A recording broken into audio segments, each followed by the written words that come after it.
Bienvenue sur Together Women Rise, le podcast qui met en lumière les parcours de femmes qui se sont hissées à des postes de direction.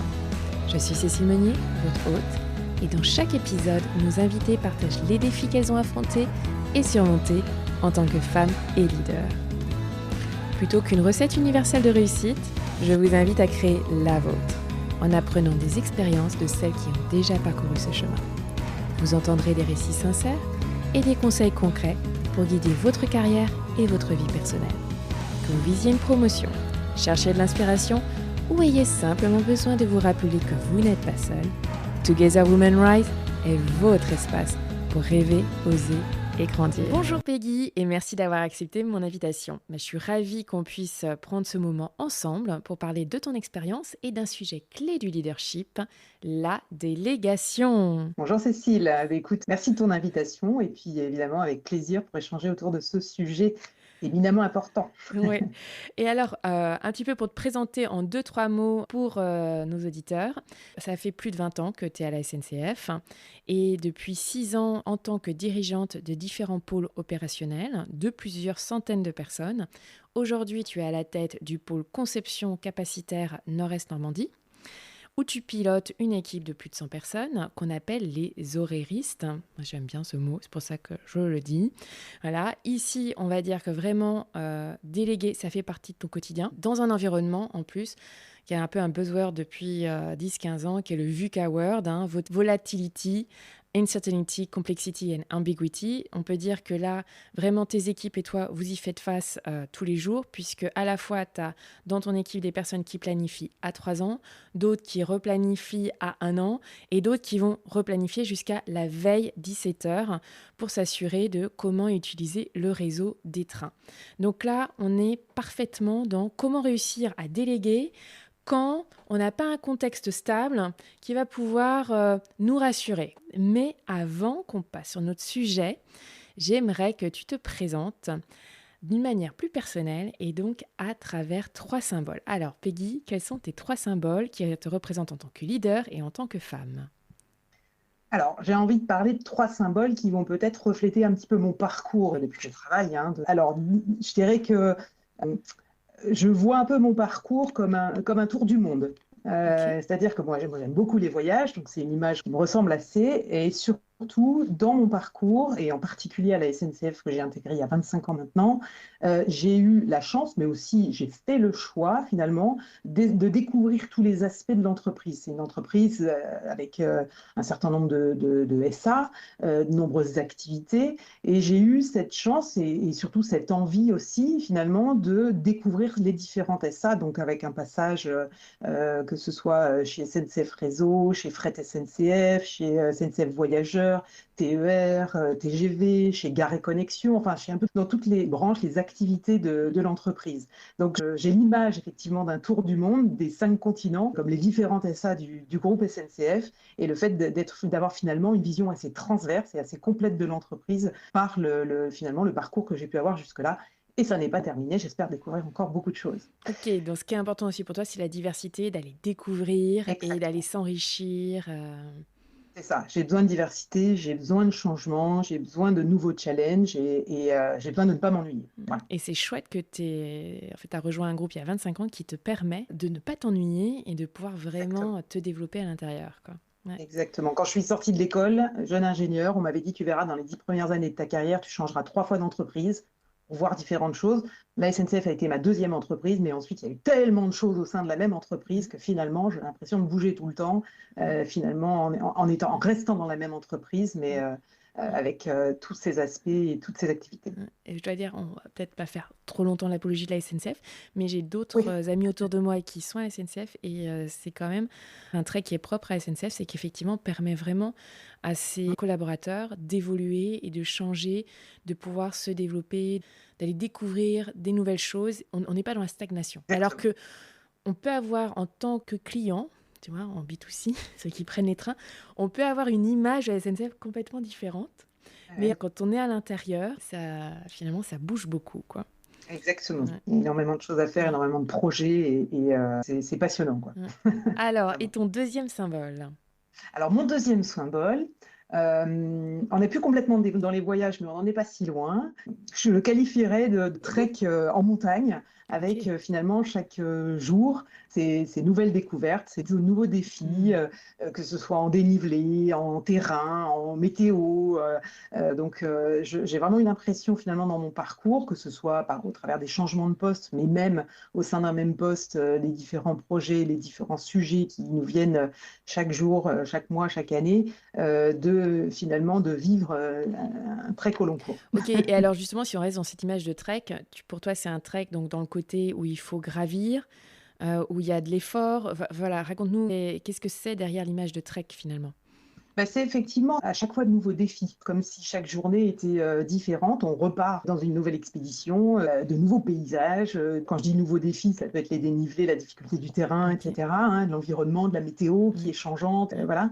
Et j'ai vraiment le sentiment d'avoir vécu ça dans mon parcours, dans mes postes. C'est loin d'être un long fleuve tranquille. Et puis c'est ce goût du défi, hein. Quand on est Ok. en trek, on sait très bien qu'on n'est pas en vacances à la plage.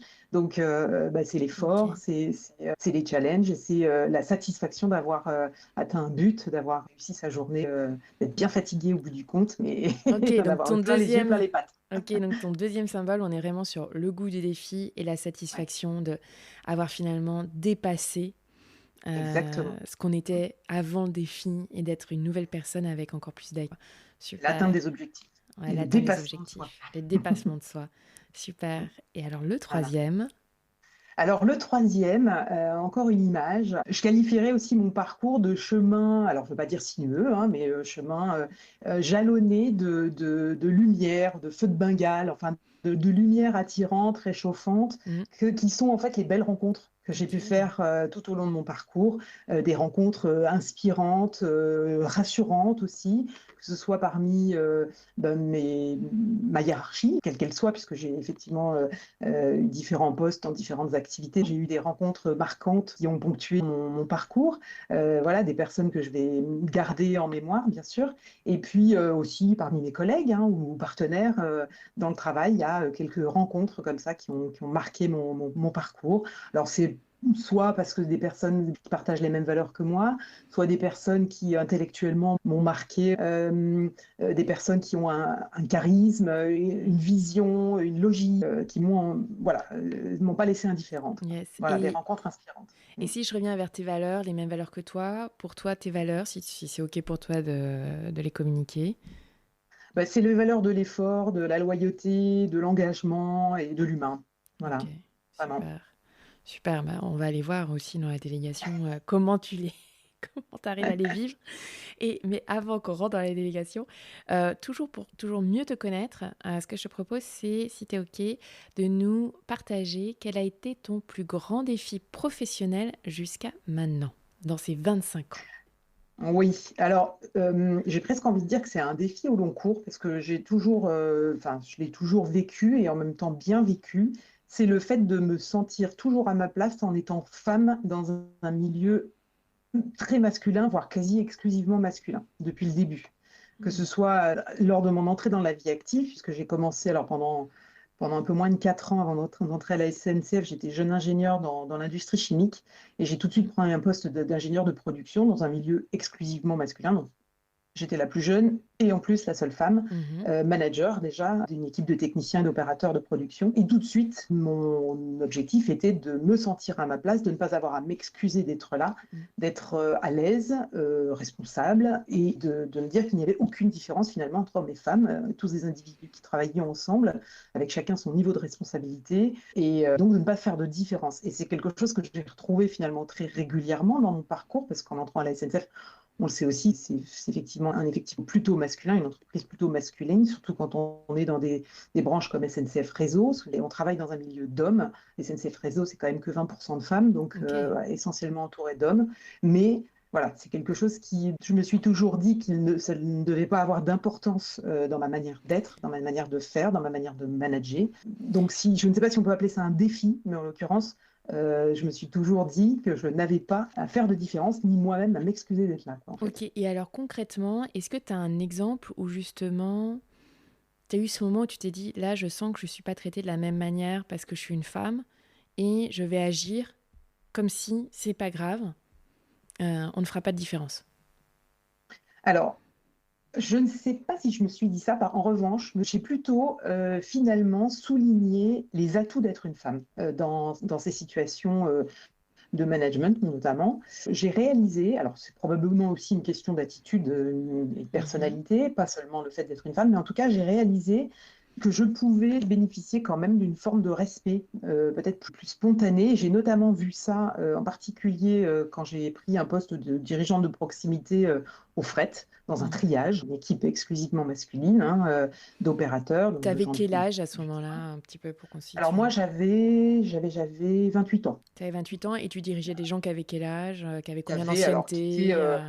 qui était entre 20 ans et 55 Ok, ans. Hein. donc J'ai des de gens tout, qui sont quoi. partis en retraite pendant que Ouais. j'étais présente. Et avec une présence de représentants syndicaux, délégués du Hmm. personnel assez Ouais. marquée, très présente à ce moment-là. Donc, bien souvent, des personnes qui ne mâchent pas leurs mots et qui sont plutôt assez virulentes dans leurs propos et dans leurs Hmm. échanges. Et j'ai noté, moi, et peut-être en comparaison avec mon prédécesseur, avec qui j'ai quand même eu l'occasion de pas mal échanger au moment de la passation, je me suis rendu compte qu'on me respectait davantage. Et tu Alors, pensais que c'était parce que tu étais une femme ou ça venait plutôt aussi de toute ta alors, personnalité, ce que tu je pense que apportais? la personnalité joue, c'est ce que je disais effectivement, Hmm. hein, forcément ça a un impact, mais je pense qu'il y avait probablement une forme de réserve liée au fait qu'ils avaient affaire à une femme et que c'était pas courant. Hmm. Donc l'effet de surprise un peu. Peut-être, voilà, l'effet de surprise. Et après, bon, effectivement, la légitimité qu'on Hmm. acquiert en montrant qu'on est capable aussi de se mettre, je ne vais pas dire à la portée, ce serait un peu prétentieux, mais en tout cas d'être finalement dans l'échange, voilà, dans la confiance, etc. Et c'est quelque chose qui aide, bien entendu. Mais je pense qu'il y a une forme de réserve du fait Ouais. que j'étais une dirigeante femme à ce moment-là. Ouais.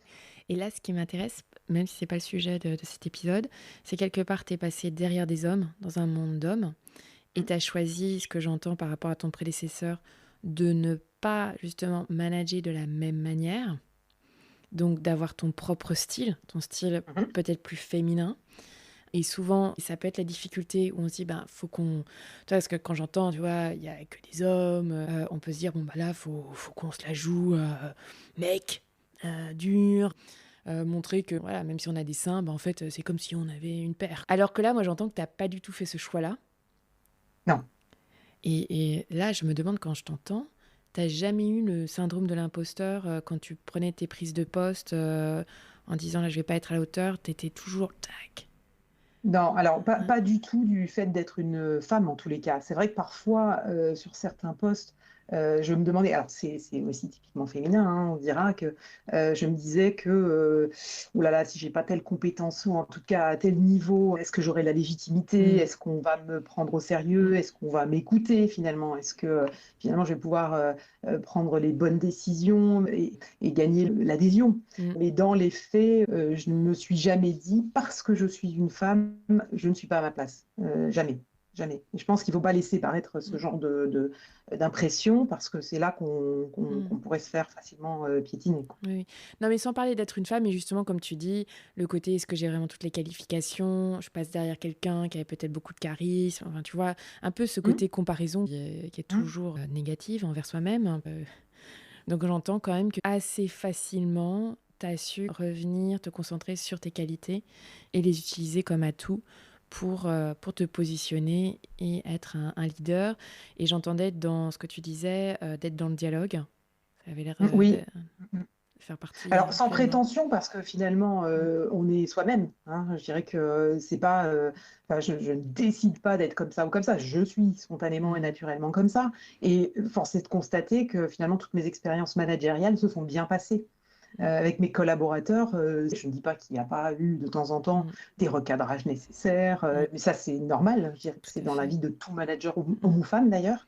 Mais en tous les cas, le bilan est quand même à chaque fois très positif. Et d'ailleurs, c'est la raison pour laquelle je reviens souvent à des postes de manager, Qu'est-ce parce que j'ai qui... de bons feedbacks, Ouais. parce que je sens que ça fonctionne bien, parce que les retours sont plutôt positifs, ce qui me laisse entendre que ben, c'est la bonne manière finalement Mm, de procéder et de manager. top. Et donc j'entends qu'aujourd'hui, toi, tu trouves du plaisir à encadrer les équipes parce que tu as des retours positifs. Ça t'apporte quoi d'autre de choisir un poste d'encadrement plutôt que peut-être d'être encore plus haut et d'avoir moins d'encadrement, on va dire? Alors moi, un de mes moteurs qui conduit un peu mes choix de poste, c'est le fait de faire grandir mes collaborateurs. Ça, c'est Mmh. un des éléments importants pour moi, de pouvoir finalement quitter un poste en disant, bah voilà, je sais que finalement parmi les équipes que j'ai pu faire grandir un tel ou un tel, évoluer un tel ou un tel, faire se sentir bien un tel ou un tel dans son poste et dans son collectif. Ça, c'est ma grande satisfaction. Mmh. Plus que les retours positifs de ma hiérarchie, ça Mmh. va être les retours positifs de mes collaborateurs Mmh. et de savoir qu'ils se sentent bien et qu'ils ont bien évolué, qu'ils vont continuer à bien évoluer par des actions que j'aurais pu avoir moi. Ça, c'est ce qui me porte le plus, quoi. Mmh. On voit que tu leads avec le cœur et avec vraiment le fait d'apporter, de contribuer à faire grandir tes équipes. C'est top. Et alors, rentrons dans le côté de déléguer efficacement. Et j'aimerais Mhm. qu'on aborde le point en regardant, en essayant de comprendre un peu ce qui se passe dans notre cerveau, puisque parfois, selon le contexte, c'est super simple de déléguer. On se pose pas deux fois la question, on délègue. Et puis dans d'autres situations, alors là, par contre, ça demande énormément d'efforts. Mhm. Donc, de manière un petit peu, avec une petite introspection, en prenant aussi de la distance par rapport à ton parcours, est-ce que, en pensant à ce que je viens de dire, tu peux voir des exemples où justement tu délègues, mais avec une très grande facilité, et aussi venir avec un exemple où même encore aujourd'hui, ou peut-être dans le passé, ça a été le contexte où pour toi c'était le plus difficile à déléguer. Donc on va commencer par qu'est-ce qui est super facile pour toi à déléguer, qui a toujours été facile peut-être de déléguer. Alors, disons que je ne sais pas si on peut dire qu'il y a des choses particulièrement qui sont faciles à déléguer. Il y a des contextes qui permettent de déléguer facilement et surtout, il y a des personnes à qui je peux déléguer plus facilement que d'autres. Moi, pour déléguer, enfin, moi, Mm. j'aime beaucoup être dans le contrôle quand même, hein. Donc, j'ai besoin de savoir où on va, où j'en suis. J'ai besoin de pouvoir être à l'aise Mm. sur les sujets vis-à-vis de ma hiérarchie, Mm. vis-à-vis des clients, vis-à-vis Mm. des demandeurs. Voilà. Et j'ai besoin de savoir qu'on avance et qu'on va Ok. être Et performant. alors du coup, qu'est-ce que tu as besoin dans ton contexte pour te sentir à l'aise pour déléguer? J'ai besoin d'avoir des collaborateurs en Ouais. qui j'ai confiance. Et Donc, comment tu mesures la confiance? alors, déjà, j'ai besoin, dès le départ, quand je découvre mes collaborateurs, si c'est moi qui arrive dans une équipe, j'ai besoin de les voir un peu à l'œuvre Ouais. pour me rendre compte de leur manière de travailler, euh, par justement ce que eux me rendent compte Mm. sur les sujets qui leur sont confiés, Mm. hein, que je leur ai confiés ou que Mm. mes prédécesseurs leur ont confié si j'arrive dans un poste. Donc j'ai besoin d'avoir un peu le retour et finalement d'évaluer la manière dont ils travaillent. Mm. Si leur mode de fonctionnement est en adéquation avec le mien, avec ce que j'attends, là rapidement je suis assez en confiance et je vais être plus à même de leur confier des Et sujets. là, j'ai envie d'aller plus loin. Le mode de fonctionnement qui te met en confiance, c'est quoi? Alors le mode de fonctionnement qui me met en confiance, c'est quelqu'un qui va me donner suffisamment de visibilité sur la manière dont il avance Mhm. et sur les résultats qu'il produit. J'ai besoin d'avoir de la visibilité, j'ai besoin aussi d'avoir les alertes nécessaires et utiles. Je n'ai pas besoin de tout contrôler, c'est-à-dire qu'un collaborateur, je vais lui laisser suffisamment d'autonomie pour qu'il utilise ses propres Mm. méthodes, hein. Je ne Mm. vais pas lui dire comment faire, je ne vais pas lui imposer comment faire. En revanche, je vais lui donner des objectifs, des résultats et un cadre quand même pour qu'il réalise ses missions. À partir du moment où il sait me donner suffisamment de visibilité ponctuellement, mais en tout Mhm. cas et au bon moment où moi j'en ai besoin, là il va me mettre en confiance. Et si je vois qu'on est dans la bonne trajectoire, dans ces conditions, moi j'ai confiance et je ne m'inquiète pas du résultat final. Je sais qu'on va accoster là où on doit accoster. Mm.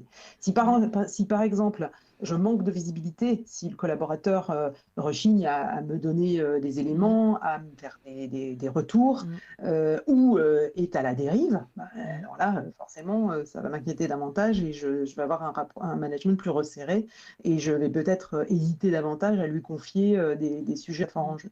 Et C'est alors voilà, dans là ça le mode de m'intéresse fonctionnement. parce que là on y arrive sur ce qui est plus difficile à donner, donc les dossiers à fort enjeu. Qu'est-ce Oui. qui est à fort enjeu pour toi?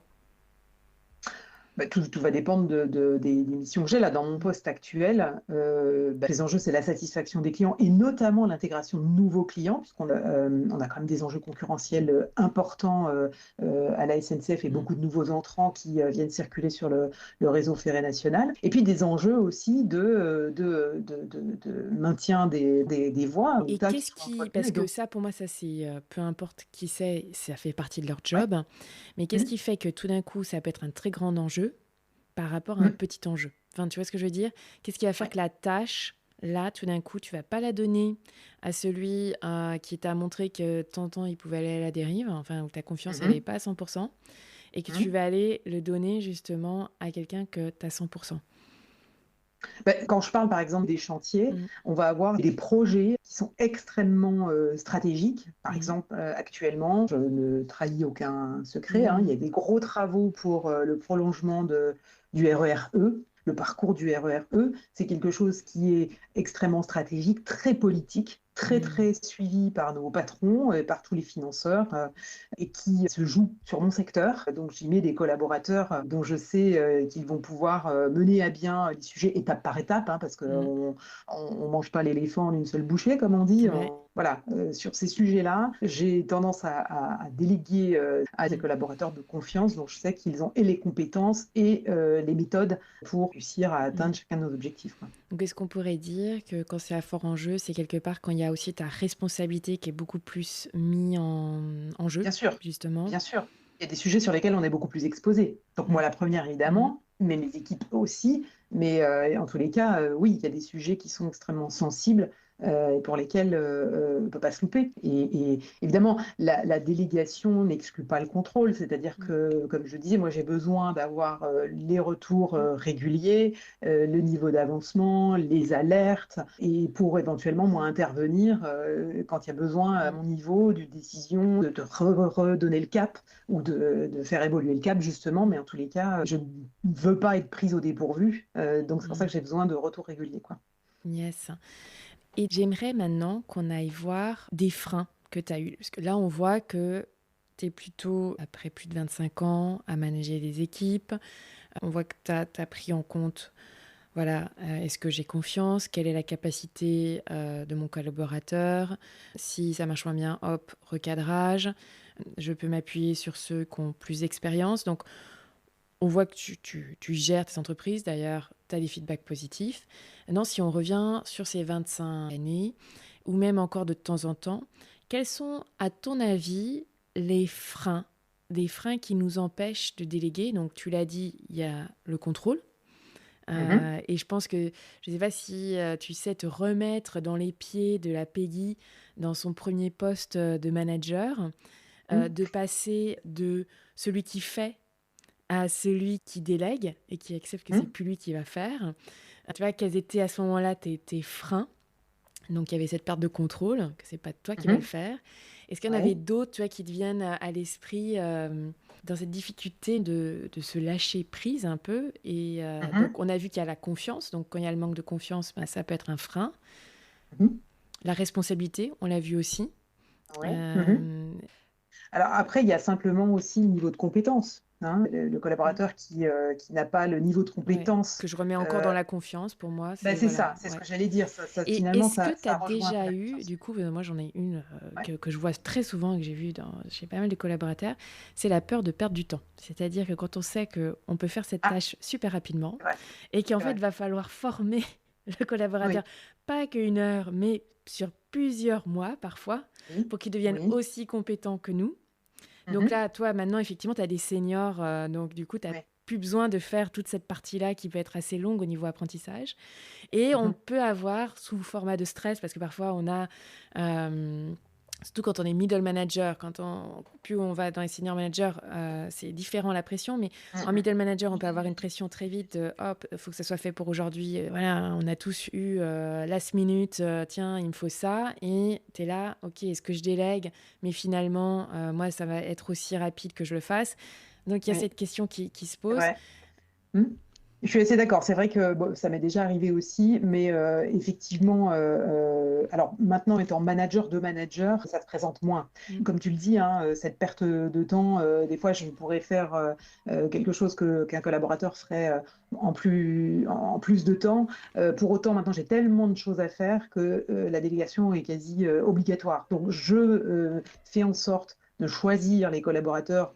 Enfin, disons que quand je peux choisir, parce que quand j'arrive, forcément, je ne Mm. renouvelle pas une équipe intégralement en un claquement de doigts. Il faut un peu de temps et voire quelques années pour avoir le turnover qui me permet d'avoir une équipe Mm. complètement faite à ma main. Mais aujourd'hui, voilà, tellement de choses à faire que Mm. bien sûr, je délègue, je suis obligée de passer par la délégation. Mais il est évident qu'avec certains, moi j'ai par exemple actuellement un collaborateur que je n'avais pas choisi qui est arrivé Mm. juste avant moi, donc il Mais est oui, ça encore arrive souvent. On dans son choisit poste pas actuel. forcément son équipe. Exactement, en qui je n'ai pas pleinement confiance parce Mm. que les résultats sont pas souvent, enfin pas en tout cas un certain nombre de fois pas à la hauteur de ce que Mm. j'attends, les choses sont pas poussées aussi loin que ce que je voudrais, Mm. sont pas présentées aussi proprement que ce que j'aimerais, etc. Mm. Donc là j'ai un peu plus de mal, j'avoue, à, Mm. à déléguer. Pour autant, j'ai besoin de lui quand même sur Mm. un certain nombre de sujets, donc je le pousse. Je lui fais du feedback de manière à ce qu'il puisse prendre en compte mes conseils, mes remarques quand Mm. un sujet est passé, de dire, ben voilà, ça aurait pu être comme ça, le rendu, etc.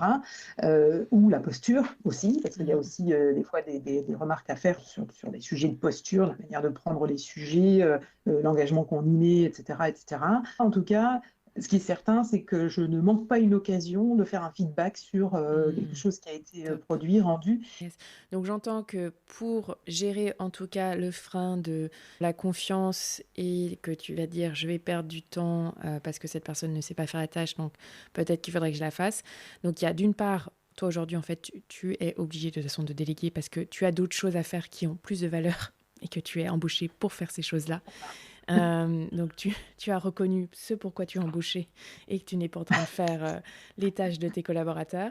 Et le côté de manque de confiance, c'est d'aller vraiment travailler sur le feedback, un feedback régulier pour arriver à obtenir le standard qui pour toi est le minimum pour que la confiance soit Oui. gagnée et que tu puisses commencer à encore plus déléguer. Tout à fait. Un autre frein moi, que je voyais, c'était, alors c'est pas tout le temps, et on ne voit pas forcément sur tout le monde, par exemple quand tu disais le RERE de prolongation, on voit que c'est un sujet qui est politique, énormément de visibilité, ou en faire partie, c'est aussi quelque part faire partie de cette élite, et de déléguer, certains managers vont redouter justement de déléguer parce que ça peut diminuer leur importance.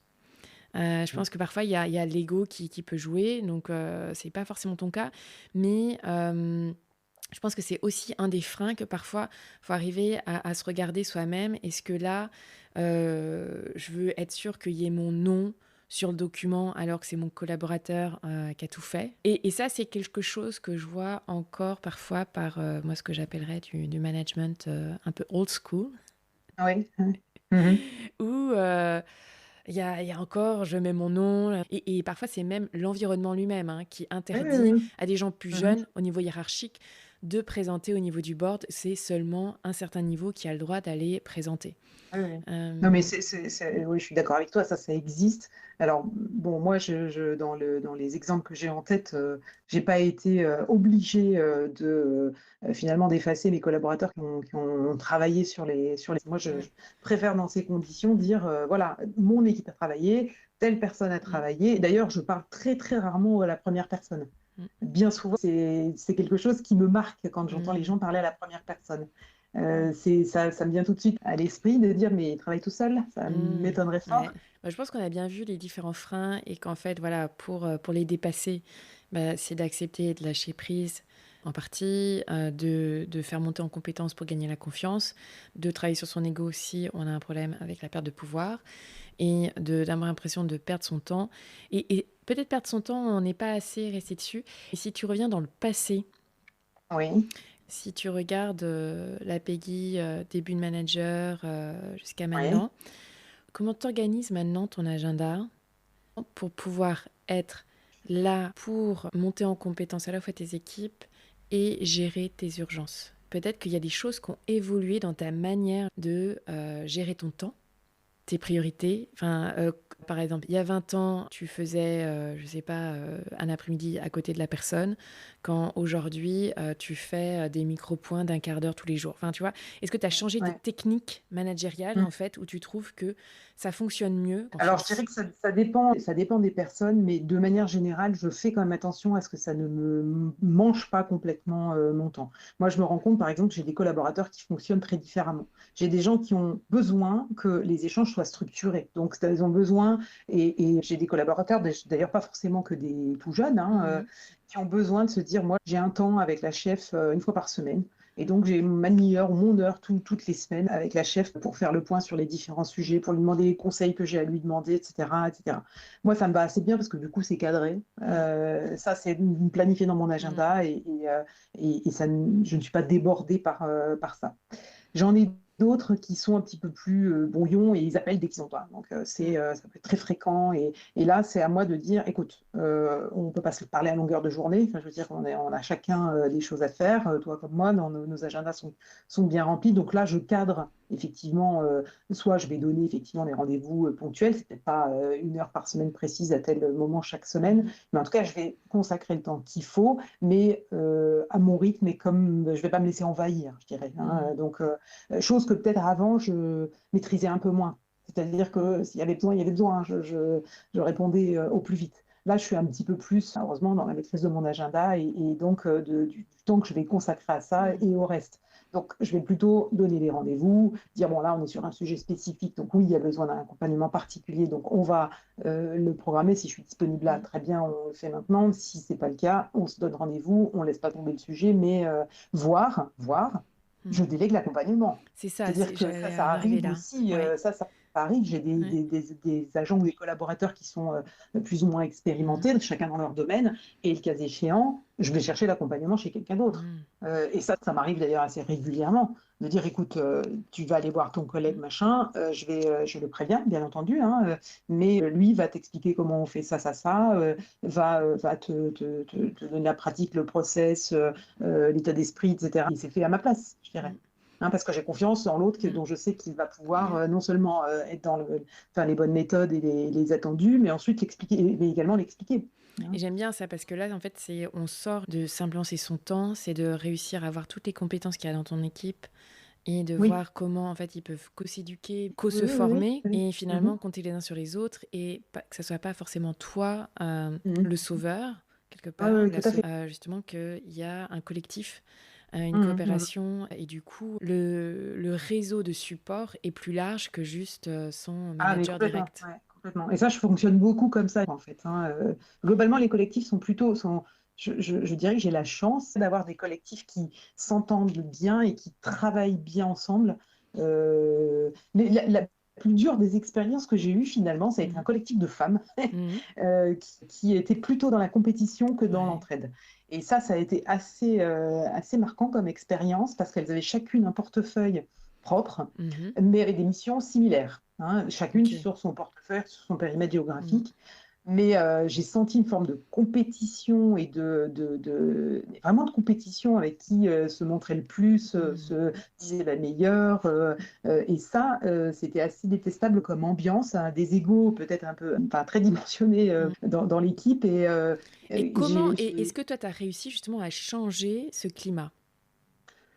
difficilement, parce qu'on avait vraiment des personnalités très marquées et très différentes qui très vite ont montré qu'elles ne s'entendaient pas, n'étaient pas Mhm. compatibles les unes avec les autres. Alors il se trouve que les périmètres n'étaient pas, enfin je veux dire, ça ne se Mhm. marchait pas sur les pieds l'une de l'autre, elles avaient les mêmes objectifs, Mhm. mais sur des périmètres géographiques différents.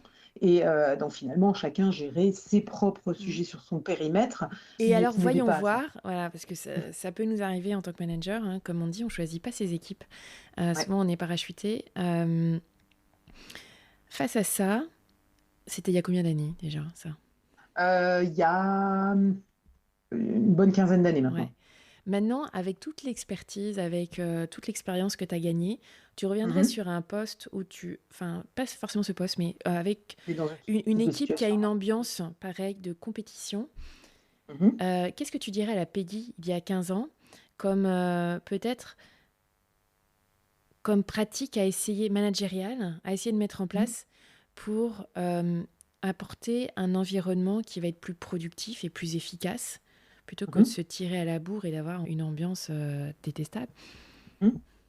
Bah, je confierais davantage de responsabilités à celles qui partageraient davantage aussi ces expériences quoi, avec les autres. Enfin, je pense que je chercherais d'une certaine manière à valoriser la recherche du travail en collectif et du partage Mm, des bonnes pratiques et l'entraide mm, par ce que je peux confier, par la confiance que je peux donner, etc. Pour montrer que c'est ça mm, que je souhaite, c'est comme ça que je souhaite mm, qu'on fonctionne, c'est comme ça qu'on est plus fort ensemble mm, et qu'on a effectivement tout à gagner à jouer mm, collectif et dans la coopération, quoi. mm. Mm. Ben moi, ce que je peux partager, parce que ça m'est déjà arrivé d'être dans des équipes où j'avais des collaborateurs que j'appréciais pas. Et en fait, c'est grâce au feedback, parce qu'à cette époque-là, même avec des personnes du même niveau que toi, tu devais faire un feedback tous les trimestres. Et dans Ouais, le feedback, ça devait être un vrai feedback constructif. oui. Donc tu pouvais choisir les personnes que tu voulais qui fassent ton feedback par trimestre et tu choisissais Mhm. un peu à qui tu voulais donner ton feedback. Et en fait, ton manager faisait attends, moi je vais te donner cette personne, ces personnes. Et en fait, on avait des managers qui étaient assez intelligents parce qu'ils allaient te donner les personnes qui voyaient que tu n'étais pas très proche, tu vois. Oui, bah, évidemment, Et j'imagine. donc, et donc justement, ça t'obligeait d'aller regarder, parce qu'un bon feedback constructif est basé sur un exemple, un fait. Oui, Et dans nos feedbacks, on devait forcément dire trois choses qu'on trouvait que la personne faisait très bien. c'est Et à bien ça. force de faire ça, tous Mhm. les trimestres, et ben cette personne, tu peux pas rester que dans l'émotionnel, que dans justement la perception. Tu reviens sur des faits et tu devais aussi partager ce sur quoi tu penses que le point à travailler en donnant en plus une solution. C'est-à-dire que tu ne devais pas Oui, juste dire ouais, je t'envoie le truc dans la gueule et puis voilà. oui. Mhm, mhm, mhm. Et ben je trouve que ça c'était super intelligent parce qu'en tout cas moi ça Ouais, a marché. ouais, Cette personne que j'aimais pas à la base, j'en suis ouais. devenue, je dirais pas une amie proche, hein, mais mais Oui, oui. c'est quelqu'un avec qui j'ai été capable d'aller boire des verres, aller, enfin tu vois, Ouais, c'est devenu ouais, quelqu'un ouais. où j'avais plus d'animosité, si on peut dire animosité, mais Oui, oui. j'étais plus négatif envers Oui, à son égard, ouais. et je Mhm. savais avoir une donnée beaucoup plus objective en reconnaissant Ouais. justement tout ce qu'elle savait bien faire. Et Mhm. donc, et on voit à nouveau la force du feedback, Oui, oui, c'est vrai, ouais, complètement. Oui. mais Mhm. après des feedbacks constructifs, hein. Oui, oui, Donc oui. voilà, donc moi je dirais en tips, en tout cas en conseil, quand si vous prenez une équipe où c'est un panier de crème, eh bien instaurez vraiment les vrais feedbacks constructifs et en fait on responsabilise chaque personne. C'est vrai. Mhm. Du coup, à dire, ok, bah ouais, t'as le droit de dire qu'effectivement, ok, elle est nulle et que toi, t'es vachement meilleure, ok, bah, mais doit être bonne aussi dans quelque chose, sinon elle serait pas là. Mhm. Elle m'a dit, dis-moi sur quoi elle est bonne, Ouais, ouais, tu vois. ouais. Mais c'est C'est, vrai, c'est intéressant comme méthode. J'imagine tout à fait la plus-value d'exercice. ouais, Ouais, ouais, donc ouais. voilà. Ouais, tout à fait. Donc voilà, Merci ça pour ce c'était, partage. c'est que c'est aussi ça. On est aussi là pour ça avec ce podcast. Ok, là on a vu les freins, comment on peut les gérer. C'est super de vouloir déléguer, se dire, oh, c'est bon, je suis prêt à déléguer. Mais encore faut-il le faire correctement. Parce que on a aussi tous vécu, je sais pas toi, mais moi j'ai aussi vécu des moments où on te balance une tâche parce que parfois c'est ton manager qui sait pas la faire et qui te la, hop là, la patate chaude, vas-y Ouais. prends-la, mais c'est pas ça déléguer non plus. Donc j'aimerais bien aussi qu'on revoie des bonnes méthodes de bien déléguer quand on est manager, que c'est forcément justement nos collaborateurs qui sont pas au niveau. La confiance, ça se gagne dans les deux sens. Et je rappelle quand même les trois bénéfices de la délégation. C'est un, c'est de libérer notre temps. Donc, pour ceux qui ont encore du mal à se dire ah, mais le temps que je forme quelqu'un, n'oubliez pas que vous, si vous êtes à un niveau manager et de plus en plus senior, c'est que vous avez des tâches à faire avec une autre valeur ajoutée. Donc, Mhm. focus sur là où vous avez véritablement votre valeur ajoutée. Deuxièmement, c'est vous êtes là pour développer vos équipes et la délégation, c'est le meilleur moyen de développer les équipes. Et troisièmement, c'est parce que si vous déléguez et que vous déléguez bien, et si vous êtes à fond sur vos tâches à valeur ajoutée, et bien quelque part, vous offrez une efficacité globale au business. Tout à Voilà. fait. Donc voilà. Donc, toi, est-ce que tu peux nous partager qu'est-ce que pour toi, finalement, déléguer de manière la plus efficace possible et quels sont les critères de succès? Si on prend un peu de la hauteur, on va dire, par rapport au sujet. Mhm. Alors, déjà, je vais choisir la personne qui, pour moi, est la plus adéquate, la plus à même d'assurer cette tâche à ma place. Yes. et finalement d'apporter le résultat que j'apporterais moi-même, voire mieux, puisqu'en Mmh. fait, c'est ça aussi, hein, c'est que je fais appel aussi à des compétences peut-être que j'ai moins, ou en tout cas qu'ont mon collaborateur que je choisis. Je laisse la main sur la méthode, mais par contre, je vais fixer quand même le cadre, le contexte, les enjeux, le résultat attendu, bien entendu, et puis fixer aussi ce que je vais attendre en termes de retour, les jalons éventuels, Mmh. hein, qu'on pourrait se donner s'il s'agit d'un sujet de longue haleine ou enfin en tout Mmh. cas avec un terme assez lointain, d'avoir suffisamment de retours pour me rassurer sur l'avancement du sujet et sur le fait qu'on soit bien dans la bonne trajectoire pour atteindre la cible, quoi. Mmh. Donc des retours Ouais. réguliers, organisés.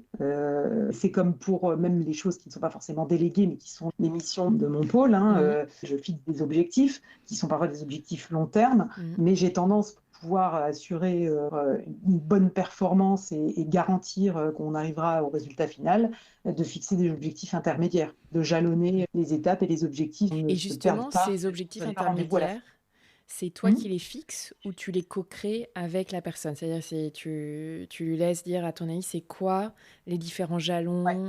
Comment tu t'y prends? Alors, moi, je les propose. Mmh. Et je leur demande de me les challenger, Mmh. enfin de les accepter, de les amender et de me donner des raisons pour lesquelles c'est trop ambitieux ou au contraire, peut-être que j'ai vu Mmh. trop bas. Enfin, en tous les cas, c'est souvent Et comment l'inverse. Mais tu crées cet espace d'avoir le droit de faire un retour, de challenger finalement le boss, tu vois? Là. ça me paraît indispensable parce que si je laisse pas mes collaborateurs me faire leur retour et en tout cas critiquer ce que Mmh. je peux leur donner, ça veut dire que je n'ai confiance qu'en moi-même. Et Mmh. puis, moi, j'ai besoin je dis pas que j'ai besoin de l'adhésion, mais Et comment tu t'y prends pour leur faire comprendre que c'est vraiment OK? Parce que je sais, alors peut-être que à la SNCF, vous êtes toutes super bien formées en leadership et donc ils ont l'habitude qu'ils peuvent challenger les objectifs qui sont Mmh, donnés par leurs supérieurs. Mais c'est pas le cas dans toutes les entreprises, en tout cas. oui. Donc comment, quels mots, qu'est-ce que tu mets en place pour vraiment être explicite et clair comme quoi c'est OK qu'il y a un vrai espace d'échange? Oui.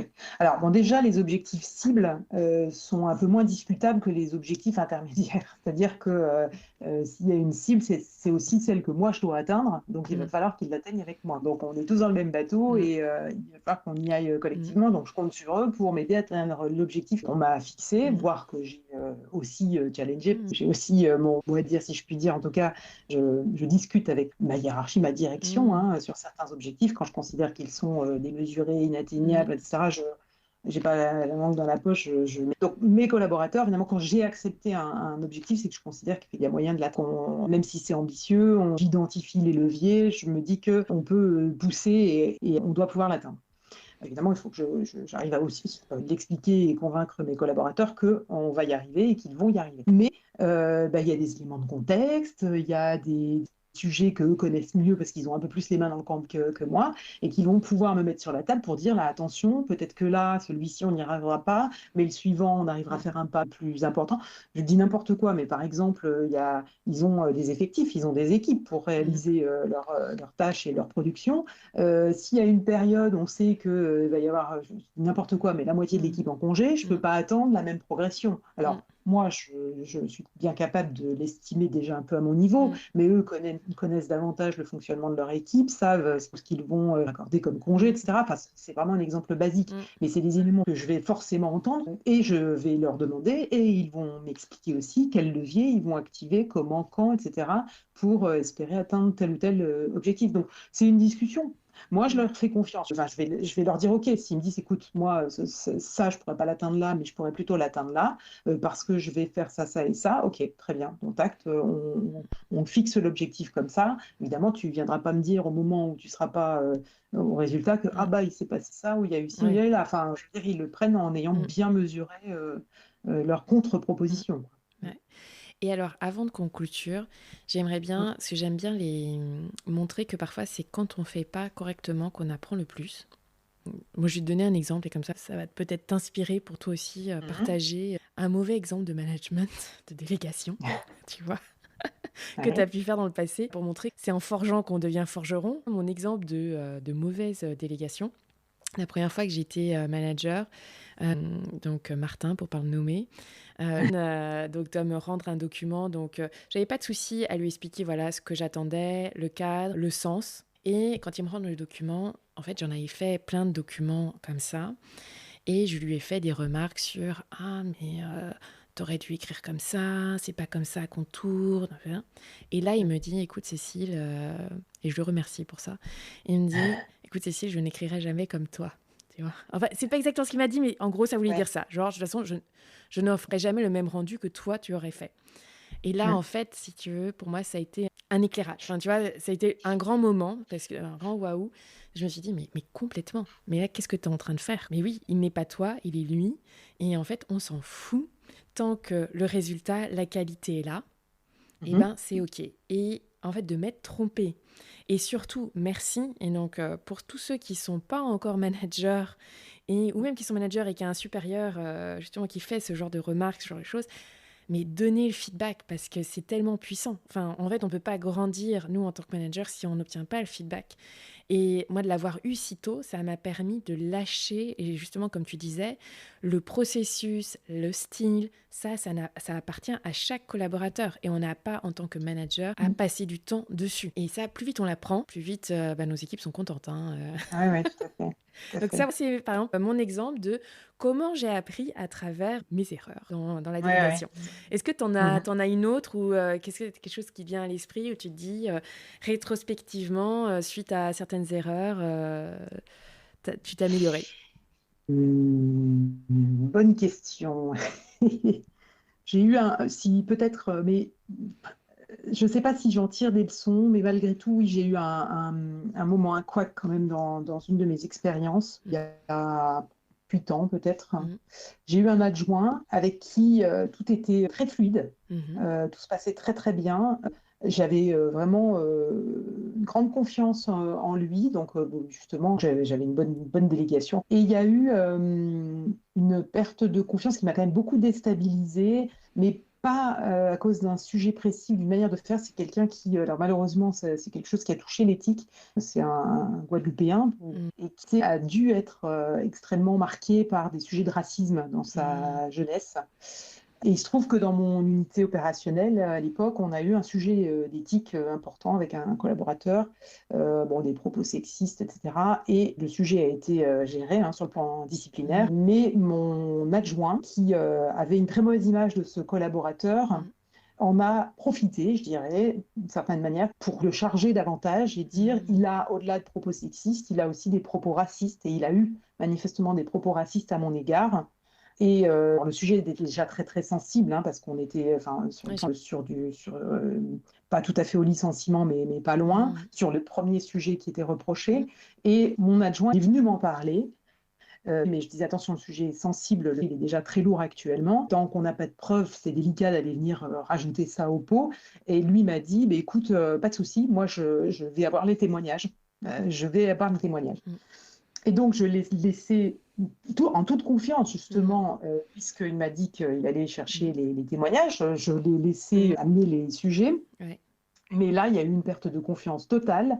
Et il s'est senti, enfin là, ça a été l'analyse a posteriori, mais en tout cas, il a monté le sujet en épingle, c'est-à-dire que moins de 2 semaines après cet échange que j'ai pu avoir avec lui, il a alerté toute la direction en disant que la direction ne le soutenait pas, ne le suivait pas dans cette situation. En gros, il a saisi le département de l'éthique, Mhm. donc en me remettant en cause, mais toute la ligne managériale, y compris ma direction. Mais sur base de quoi? Euh, Parce que tu lui demandais des parce exemples.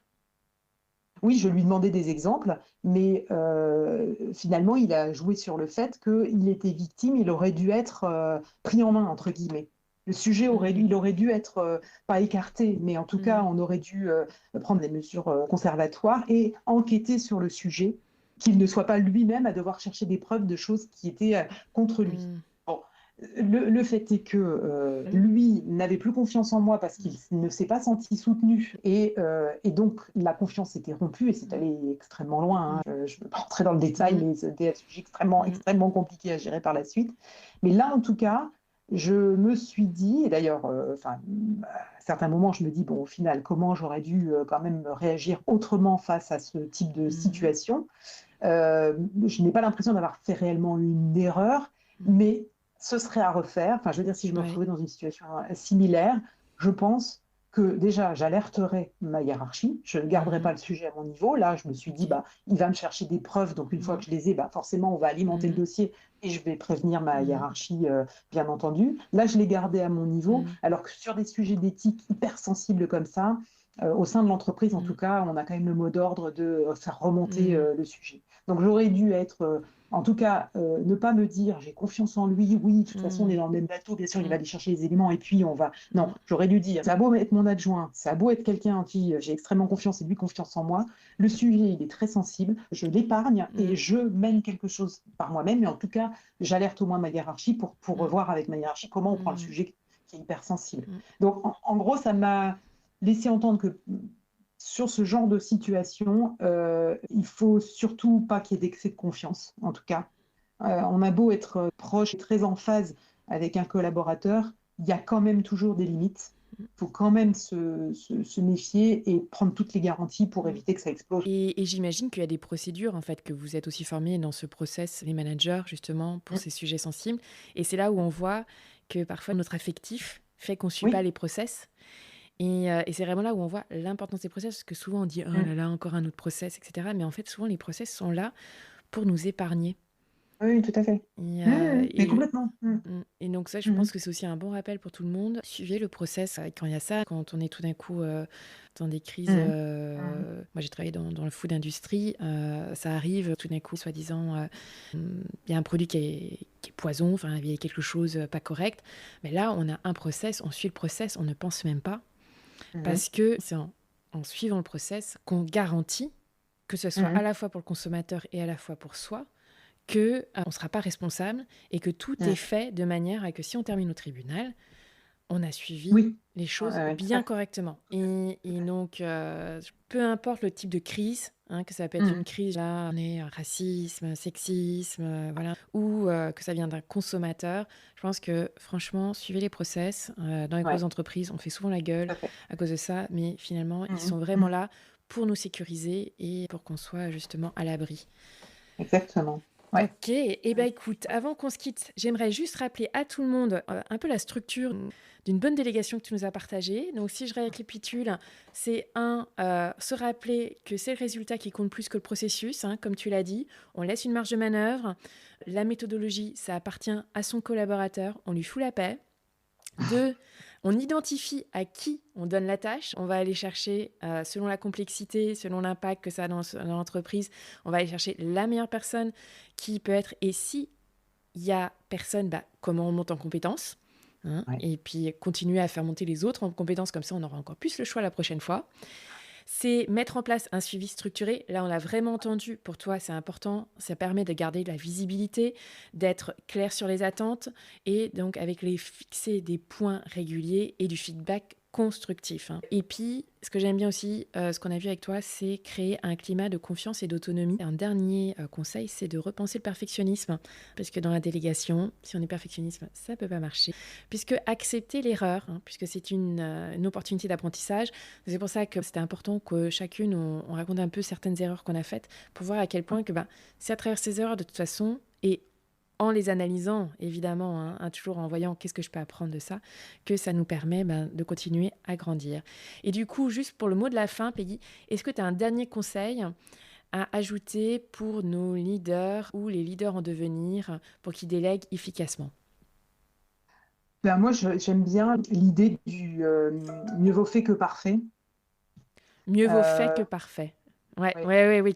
Enfin, cette expression Ouais. et l'idée qu'on veut atteindre un résultat, donc pas la peine de chercher effectivement la perfection si on n'avance pas. Donc on avance, c'est pas toujours complètement nickel, complètement parfait, mais on avance et on atteint au final le résultat. Et puis une deuxième chose, alors c'est Ouais, peut-être pas trop en lien avec la délégation, ouais. c'est oser être soi, hein, dans son parcours professionnel. Pour moi, voilà, on peut pas forcément toujours plaire à tout le monde, mais en Hmm. tout cas, c'est oser être soi et marquer sa personnalité pour être épanoui dans ce qu'on fait. Pardon.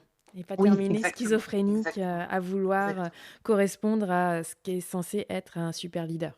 Voilà, Ouais, on ose, ça se reçoit, on cherche à bien s'entourer pour savoir sur qui s'appuyer, ouais. travailler avec les personnes de confiance et voilà. Et la délégation, on Super. n'exclut pas le contrôle évidemment, mais en tout cas, c'est important de travailler collectivement et de faire grandir les autres. Génial. Merci beaucoup, Peggy, pour ton authenticité, mais aussi tes conseils précieux. Et j'étais ravie de t'avoir avec nous aujourd'hui. Et Moi à nos aussi. auditrices, je les invite toutes à repenser de quelle manière vous déléguez actuellement, comment vous pouvez améliorer votre style de délégation pour toujours gagner un petit cran, un meilleur leadership auprès de vos équipes et demander du feedback surtout. On voit à quel point ça peut aider. Merci, Merci Peggy. beaucoup. Au revoir. Au revoir. Merci d'avoir écouté Together Women Rise. Si cet épisode vous a plu, pensez à vous abonner et à le partager avec vos amis. Votre avis compte pour moi. Alors n'hésitez pas à m'envoyer vos commentaires, vos idées de sujets ou de futurs invités. On se retrouve dans 2 semaines pour un prochain épisode. Et n'oubliez pas, plutôt que de rivaliser, soutenez les femmes autour de vous.